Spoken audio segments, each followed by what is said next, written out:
ඊට අනිද්දා උදා වෙන්නේ කවද්ද කියලා. මොකද ඊට අනිද්දා උදා වෙන්නේ අද කීයද? අද අප්‍රේල් අද අප්‍රේල් 19. අපේ ඔළුවේ තියෙන වෙසක්. අප්‍රේල් 19න් පස්සේ ඔව් ඒ ඉතින් දැන් අපි සිංහල අවුරුද්ද පව් කෙරුවා. සිංහල අවුරුද්දෙන් පස්සේ අපිට වෙසක් පොයනවා මේ බුදුන් වහන්සේගේ මේ ඉපදීම බුදුවීම පරිනිර්වාණය ඔක්කොම තියෙන. එතකොට අපේ ලොකුම උත්සවය තමයි වාර්ෂිකව පවත්වන සිංහල මුස්ලිම් අලුත් අවුරුද්දට වැඩිය වෙසක් උත්සවය.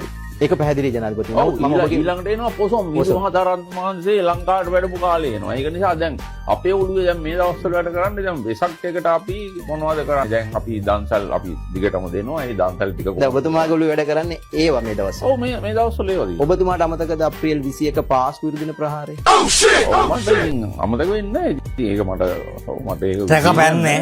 පැන්න රටේ මටත් පැන්න මේ ඇති බුදු අම්බෝ ඇති ඇති